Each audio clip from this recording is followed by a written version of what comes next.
and then they provide responses to these intelligent agents that provides autonomy to the physical world, right, to the environment.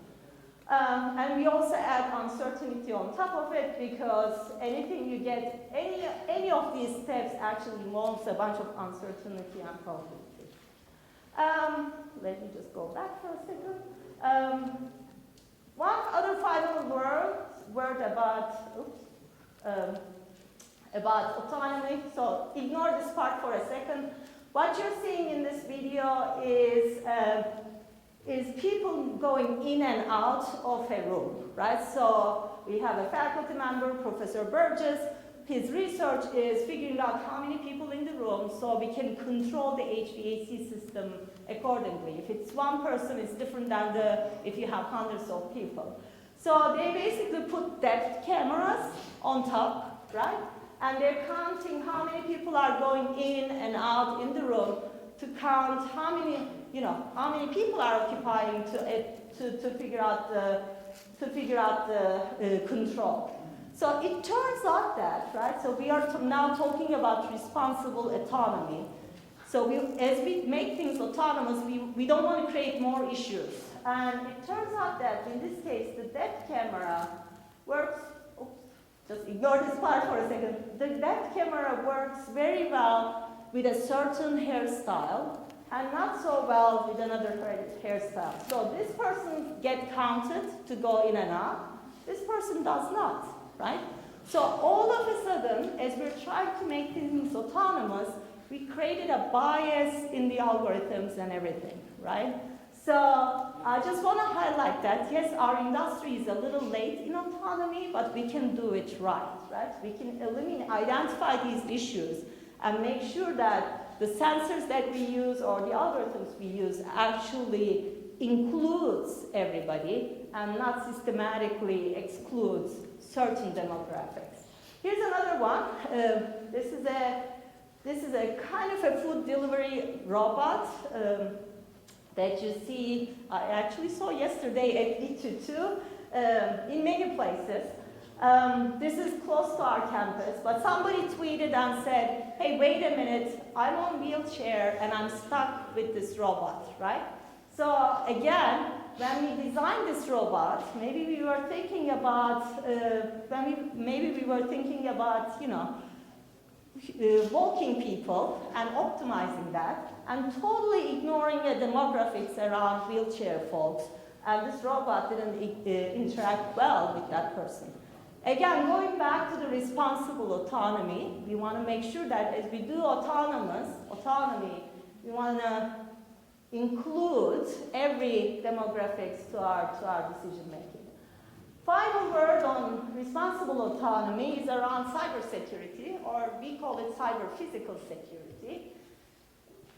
If the building becomes active, autonomous with the grid, right, talking and negotiating how much to cut down electricity, well, your toasters or all the toasters in the world can coordinate and say, we're going to burn down the grid. And they could do that, right?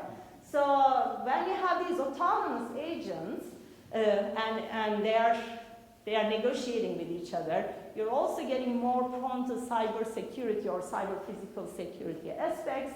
Again, going back to the notion that as we develop autonomy in our built environment, which you all are, we got to bring in the responsible perspective, ethical, privacy-preserving, secure perspective into our algorithms. If you want to learn, we just created an initiative about a year ago on community-based responsible autonomous infrastructure systems. Happy to provide more information on the types of research that we do in that space. Finally, in conclusion, we all agree that we need to make a change. That's why we're here, right? We got to get into more proactive, prescriptive ways. Clearly, digital twins and hybrid AI approaches help in autonomy, but we want to make sure that we create responsible autonomy as we go forward. So with that,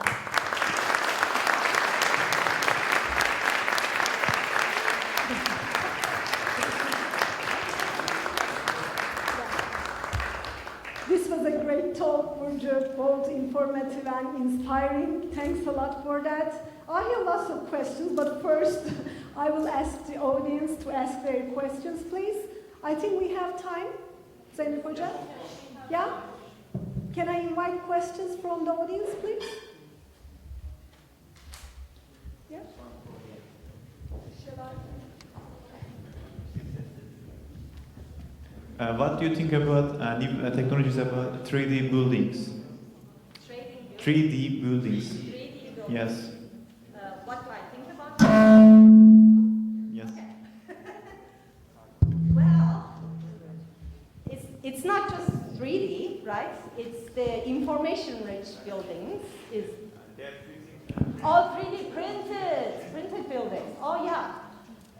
We don't do research on that, but it's really, we do modular construction research, which is very big in the US. 3D printing buildings is the way to go because you can do on demand. The challenge is the scalability as far as I know, but you have other experts here who can chime in at some point in the conference. I don't work on the 3D printing space, but from what I read, you can do like little bridges, you can do, walls and stuff, but not necessarily the whole building yet.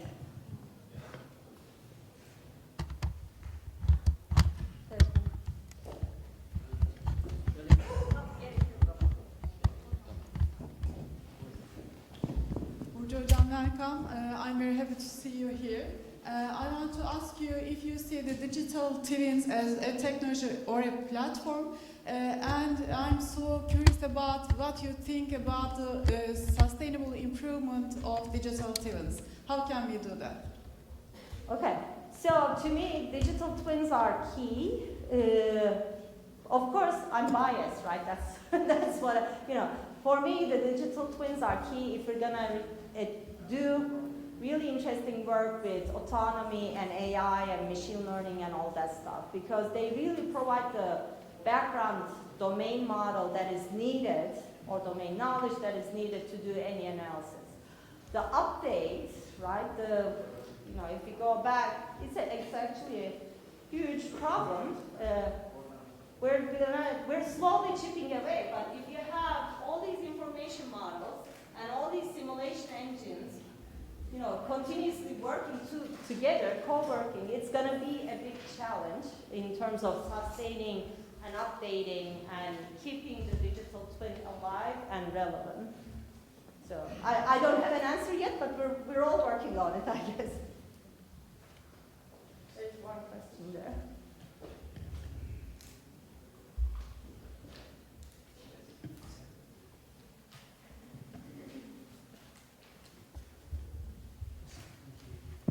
Good morning.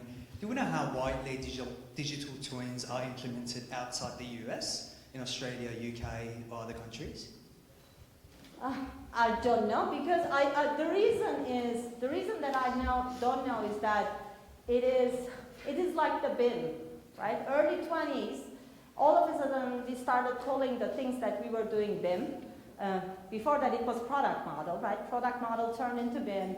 Nowadays we're saying digital twin, but are we doing really digital twin? I don't know, right? So starting with that, we're in this early stage or mid stage of an approach where sometimes we associate some of the old things as the new thing, or many times we actually do new things until I think the terminology and the approaches or the processes around, that was the key in BIM, as Rafael would probably say, that it's not just the model itself, it's the process.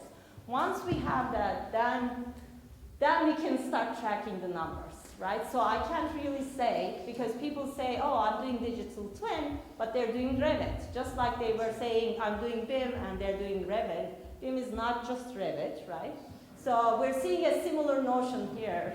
So I can't really do an assessment right now in terms of how widely it is used.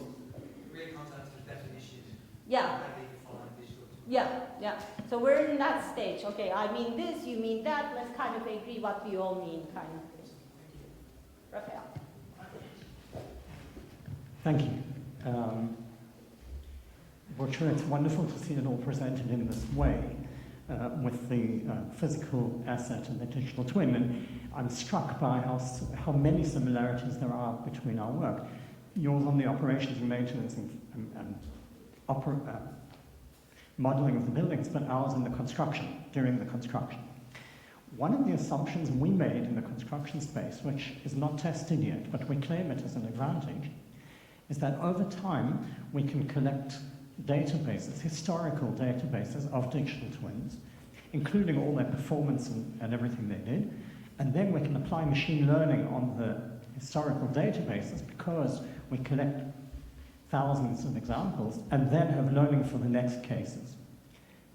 But you showed a slide earlier where you showed a rooftop unit where your learning on one particular unit was 93% successful in, I suppose, classification of problems, whereas it failed in all the others, which suggests that the context, you made the point, that context was key, and that in different contexts, different systems will have different outcomes and different behaviors because of their complexity and the emergent behavior.